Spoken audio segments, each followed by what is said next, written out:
Hey everyone, my name is Jay. I'm the host of Kingdom Builder TV, and this interview you're about to watch was actually recorded in June of 2015 at the International Christian Retail Show in Orlando, Florida, and features Pastor Chris Whaley and actor Brett Granstaff. Now, Brett Granstaff plays in a new movie that comes out January 8th in theaters called The Masked Saint. It's an amazing movie. It's actually inspired by the life of Pastor Chris Whaley, who is also in this interview. So it's a really cool movie, a very family-friendly action film that you can take your whole family to see, and actually features WWF legend Roddy Piper in his last role before he passed away in 2015. So check it out. It's a great movie, and in this interview we'll get a little bit of information on the film and what it was like working with Roddy Piper and filming this movie. So check it out. January 8th, it's called The Masked Saint. Enjoy the movie. God bless.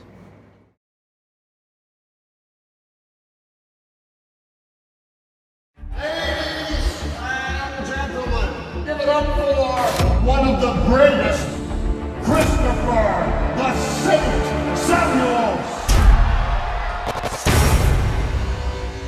Sometimes the bad guys gotta win. Like tonight. Go do your job.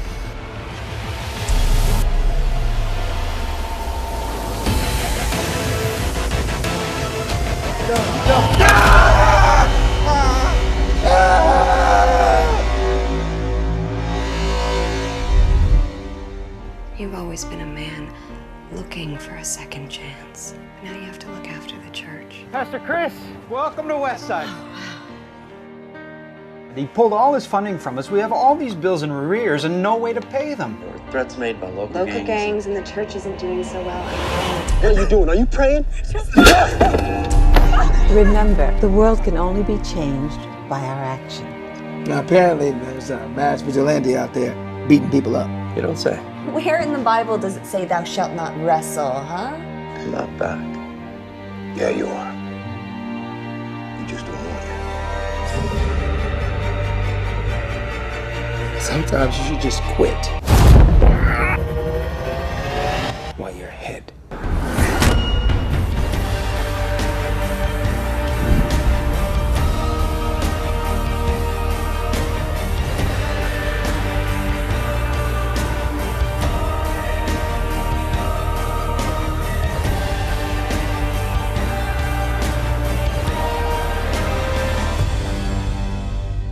The Lord never gives us more than we can handle. I know.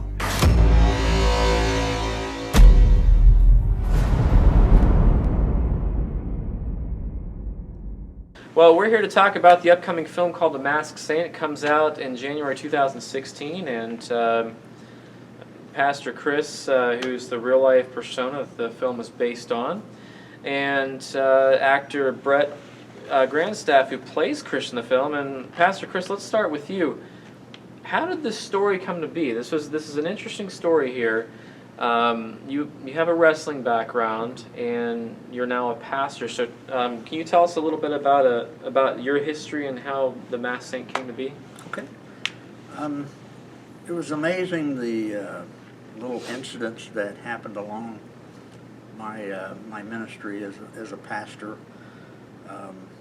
First one being a young lady that used to bring her kids to church, and she would come in the very last person and sit in the last pew, and she'd be the first person out, very shy. And one Sunday she stayed, and when she came out, she had sunglasses on, which I thought was a little unusual, and she waited to be the last person to come out of the building, and she took my hand with both hands, and you could see the tears coming down, and I lifted her sunglasses, and she had two black eyes, and so that it kind of infuriated me. So I told her I was going to go see her husband, which I did. But you know, he never hit her again as long as I was there, and that was just one of those. It just seemed like incident after incident, and one day I thought, well, this would be really good to write down and try to make it into a book, but I never looked at myself as a writer, so for years I kept trying to get somebody else to write it, but I couldn't find anybody. And then one Saturday I sat down and just started writing and showed it to my wife, and she said, keep going. So that's what I did. I kept It's going. definitely an interesting movie because I've seen a lot of films that have kind of the same storyline, but when you have a movie like The Masked Saint that comes along that has a story, you're like, wow, this is different than what I've seen. And I almost feel like, I have a 16-year-old daughter, and there's times where I want to go out and beat people up because of what they say to her and stuff, but the story behind the film was interesting because you started out in wrestling. You wrestled back in the was it 1980s? 78 to 88. 78, 88. Okay, and it's amazing how the story culminates from that, to this film that's coming out next year. And Brett, I looked at your acting resume, and you worked with some of the biggest names in Hollywood. I mean, you worked with Bruce Willis, John Cusack, Nicolas Cage, Johnny Depp, coming up. And this movie was definitely different from ones you've done in the past. What was it about this story that made you want to be a part of the film? This is definitely my first faith-based film. But when I read the script, I was like, wow, this is unique. This is a pastor who doesn't necessarily always turn the other cheek, so to speak. And I was like, this is a really interesting concept. I was like, how do you, as an actor for myself, like, how do you, the dichotomy of that? Like, it's this push and pull. And read the book, I read the script, had a couple calls with Pastor Chris, and I was like, man, I got to tell this story. So that's kind of how it all came to be. Yeah, and this was, how hard was it playing a real life person? And Pastor Chris, did he portray you well in the film? Was it pretty accurate? He did an unbelievable job. I mean, did a great job, and to do what he did in the wrestling ring is pretty unheard of. He did a remarkable job in the ring. So the first time you see this film on the screen, what were your emotions like seeing your real life lived out on a movie screen? Tell us your reaction to that. Well, it's amazing that you asked that. I can remember that morning like it was yesterday.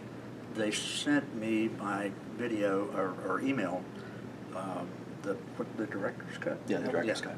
So I got the director's cut, and so we were so excited. My wife and I are sitting on the couch, and I've got my laptop, and we started watching it, and I just, all through the movie, I just welled up with tears, and I'd be watching it and have tears coming down my eyes. I just couldn't believe it, that it finally, after all those years, it had come to fruition. So I was humbled and just thanking God. Well, being your first faith-based film, what was it like for you taking on a character like this? Because I know in past films you played kind of the tough guy, and this was a different role for you. So how did this role affect you personally? Because, like you said, this was your first Christian film. So Right. I mean, how did that affect you with this particular movie? It was definitely unique. I mean, we went through the whole script and we had to do rewrites, and I'm like, well, let's see this. I'm like, oh, you can't really say that. I'm like, oh, and so I guess I'd always, I grew up going to church, but I never was really like kind of hardcore into it. And it just made me kind of rethink. I kind of got back going to church more. I actually, through the wrestling as well, I used to watch it as a kid. I was all into it. I hadn't watched it in years. Now I watch it every Monday night. And just, it's like, so certain things, it just, you kind of like, maybe I should do this a little bit more. So. And I read you're my age, right? You're 35. 35, yeah. 35. I'll be 35 in October. So we grew up watching the same Oh, wrestling. yeah. And speaking of wrestling, Pastor Chris, you were actually a wrestler in real life, and me being a fan of wrestling in the 80s and 90s, I kind of turned it off after that. Who were some of your favorite wrestlers? When I was growing up as a kid? No, I'm sure you had favorites. But back when you were actually wrestling, were there any wrestlers that kind of stuck out to you that were super talented in your eyes? Dory Funk Jr. was the former World Heavyweight NWA World Heavyweight Champion. Dory was incredible. I mean, he's probably the greatest wrestler in the business. His brother was nutty as he could be, Terry, but Terry was awesome in the ring. So Dusty Rhodes, who just passed away. Yeah. was also. And he's from here, Central Florida too. Yeah, he changed the face of wrestling. Dusty did. I just had so many. Fritz von Erich, Bruno Sammartino, Ernie the Cat Lad. There were so many in that day that were just incredible. I wish we could go back to that time. I like that a lot better than this day and age. It's more of a soap opera now. It's kind of like a soap opera with big dudes with big arms and stuff. So. Well, I grew up, Hulk Hogan, of course, and Andre the Giant, and Roddy Piper, which makes an appearance in your film. How were you able to get Roddy Piper in the film? Oh man, that was one of those. We were in the middle of our casting sessions, and literally the casting agent gets a call while we're trying to figure out, we're looking at different people. We're having this big, group discussion in Canada. We shot the entire film in Northern Ontario, and so the director and the producer, we're all sitting around the table trying to figure out, who would be good for this, who would be good, and we're talking about Canadian actors, and all of a sudden she comes in and she's like, I got this call from this guy, Roddy Piper, and we're like, Roddy Piper, what does he want? He's like, we heard that there was a film that was being made about a pastor that's a wrestler, and he wants to play the pastor. I was like, oh, well, that role's kind of taken. So we call him back, and we're like, hey, we'd love to have you in the movie. There's this. Unfortunately, the pastor role's already taken, but there's this the role of the wrestling manager. And he was like, oh, I'd love it. And just kind of through word of mouth through the wrestling community, he found out about it, gave us the call, and it was just we're like, he's got to be in it. I loved his wrestling persona because he could play the good guy and the bad guy, and I remember watching the '80s the They Live movie that he was in. They call it classic, and I was showing Sean some scenes from that, and he was like, "This movie's so cheesy, but it's funny." Yeah. But were there any wrestlers back when you were wrestling that you wanted to go into the ring with, but you never got an opportunity? Oh yeah, there were several. About the time I was getting out of wrestling, I graduated seminary. That was when the WWF was really taking off, right. And so I always wanted to work against Hulk Hogan. I wanted to work against Sammartino. Never had that opportunity. There were a lot of names I just can't think of, but definitely when you would see somebody, you'd want to get in the ring with them, but it didn't happen. So there are so many wrestlers that live here in Central Florida. Hogan lives over in Clearwater, right. And you actually grew up right down the road in Auburndale, correct? Right. Yeah. So you're a Florida boy. You grew up here, went to Auburndale High School, right. Which is was a football powerhouse. The Bloodhounds. Yeah. And it's I'm losing my train of thought again. It's that squirrel over there. It's distracting me. I've got a chance to, meet a lot of these people, and a lot of these people, like the wrestlers and stuff, are very humble. Hulk Hogan is probably one of the nicest guys I've ever met, and for somebody I watched on TV so much when I was a kid, I wasn't sure what to expect when I met him, but I waited in a 3-hour line to meet him, and when I got up there, he's like, "Hey, brother, yeah." So it was awesome. So when I heard this movie's about wrestling, it immediately caught my attention because I used to be a huge wrestling fan. But going back to Brett, when the Masked Saint hits theaters in January, what's the most important thing you want to see taken away from the film when people watch it? Oh gosh.